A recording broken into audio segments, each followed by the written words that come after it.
इस प्रकार आज हम लेते हैं एरिल हैलाइड का रासायनिक गुण। तो एरिल हैलाइड का रासायनिक गुण को कई वर्गों में बांटा गया है।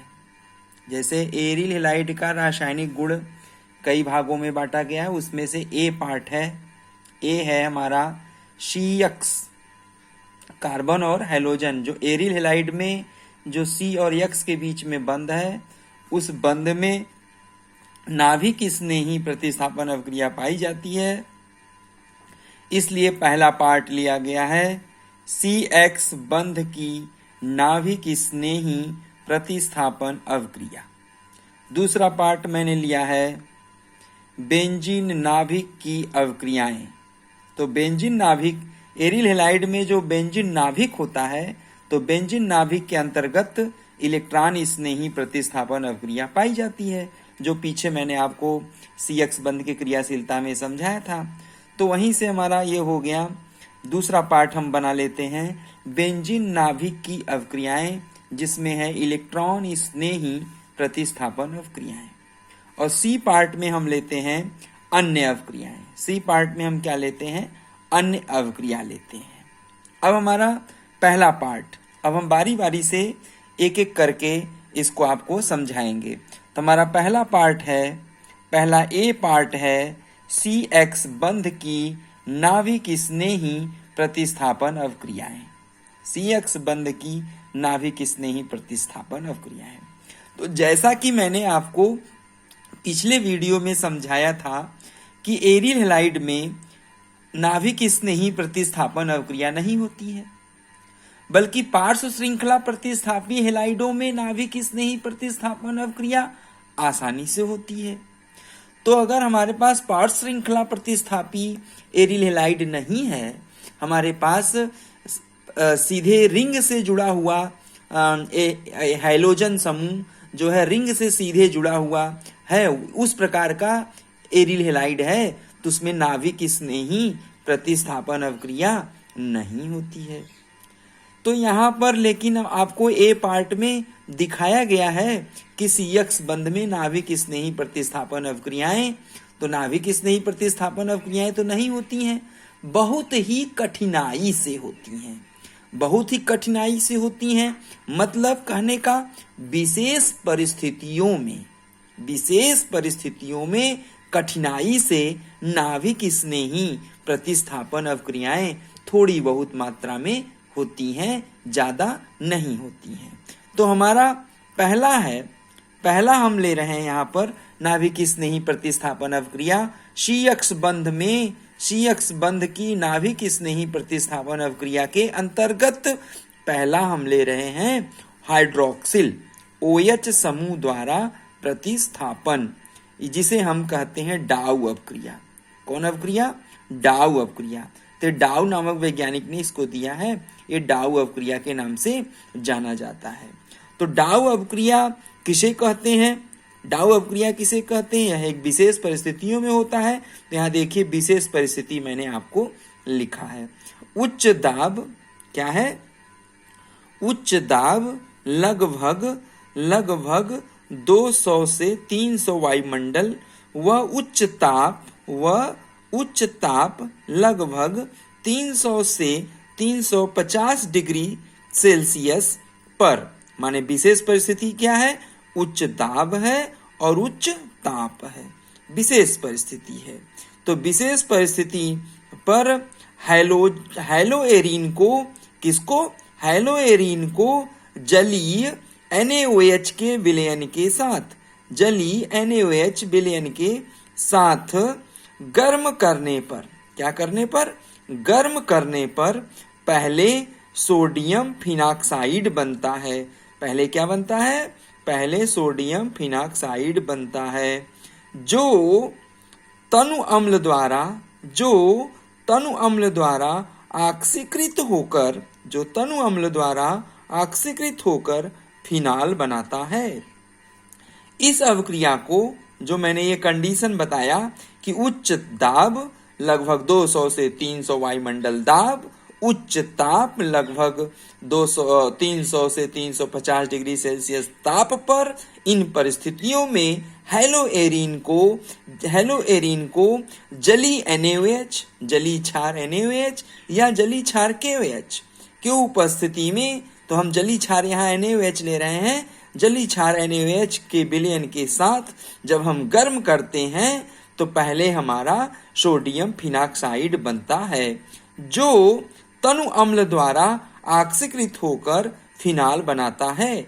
तो इस अवक्रिया को कौन अवक्रिया कहते हैं? डाउ अवक्रिया कहते हैं। इस अवक्रिया को कौन अवक्रिया कहते हैं? डाउ अवक्रिया कहते हैं। कौन अवक्रिया कहते हैं?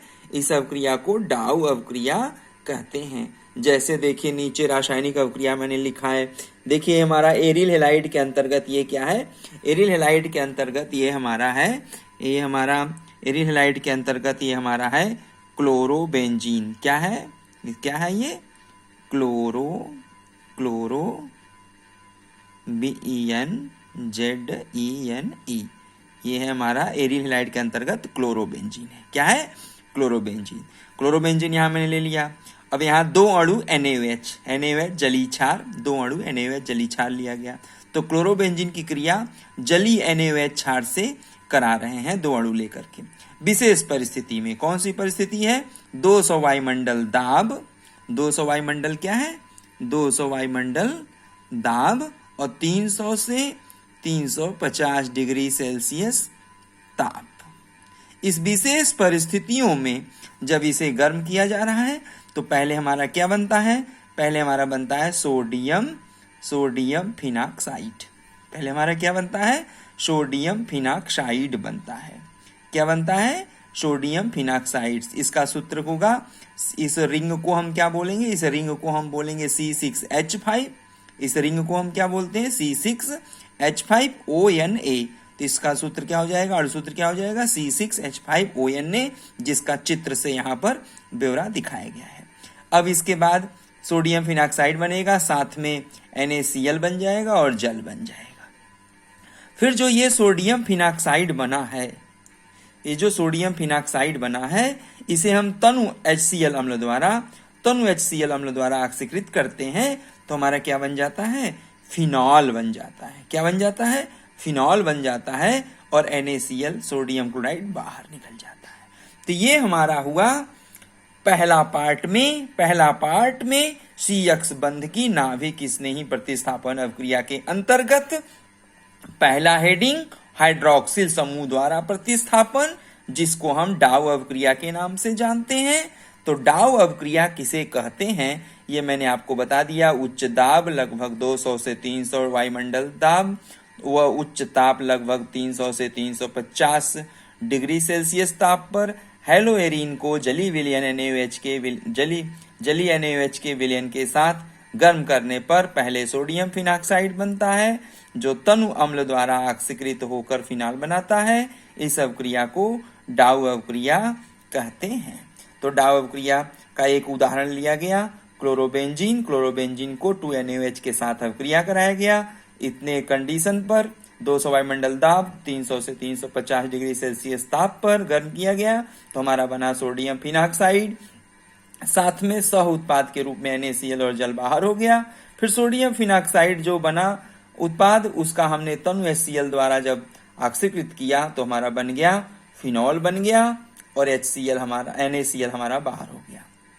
तो ये है CX बंध में नाभिक स्नेही प्रतिस्थापन अवक्रिया के अंतर्गत हाइड्रोक्सिल समूह के द्वारा प्रतिस्थापन डाउ अवक्रिया। पहला पार्ट हमारा समाप्त होता है, जो है अब इस अवक्रिया की सहायता से हम फिनाल का निर्माण भी कर सकते हैं। तो जब हम एल्कोहल फिनाल ईथर का चैप्टर पढ़ेंगे तो वहां पर डाउ अवक्रिया के सहायता से फिनाल का निर्माण कर सकते हैं। तो जब ध्यान रखिएगा, यह रिएक्शन आप ध्यान रखिएगा कि जब हम फिनॉल बनाने की विधि पढ़ने लगेंगे तो यह विधि क्या करेंगे? दोहरा लेंगे, बस यही विधि दोहरा लेंगे। तो वहां पूछा जाए, वहां बनाना है फिनॉल का निर्माण करना है, तो भाई फिनॉल का निर्माण हम कैसे करेंगे? डाउ अवक्रिया से करेंगे। तो यहाँ डाउ अवक्रिया एरिल हैलाइड में तो रासायनिक गुण की भांति आपको पढ़ाया जा रहा है, लेकिन जब फिनॉल पढ़ाया जाएगा तो वहां फिनॉल के बनाने की विधि में भी ये काम करेगा। तो जब फिनॉल बनाने की विधि आएगी तो आप इस अवक्रिया को दोहराए रहेंगे, तुरंत इस अवक्रिया के द्वारा आप फिनॉल का निर्माण कर देंगे। जैसे परीक्षा में पूछ ले कि क्लोरोबेंजीन से फिनॉल कैसे बनाओगे, तो क्लोरोबेंजीन से फिनॉल कैसे बनाएंगे, तो डाउ अवक्रिया आपको जब याद रहेगी फटाक से यही अवक्रिया प्रयोग कर लेंगे और क्लोरोबेंजीन से फिनॉल का निर्माण कर देंगे। तो आज के लिए बस इतना ही, धन्यवाद। ये रासायनिक गुण हुआ हमारा। और शीयक्स बंध में नाभिक स्नेही प्रतिस्थापन अवक्रियाओं का और उदाहरण है, जैसे मैंने पहला उदाहरण लिया हाइड्रोक्सिल समूह द्वारा प्रतिस्थापन, तो और उदाहरण है जो मैं अगले नेक्स्ट वीडियो बनाऊंगा उसमें मैं दूंगा। तो आप आज के लिए बस इतना ही, धन्यवाद। आप इस वीडियो को देखें, सुने, समझें, इसका नोट्स बना लें और जो चैनल पर जा रहा है उसे लाइक भी करें और सब्सक्राइब भी करें। धन्यवाद।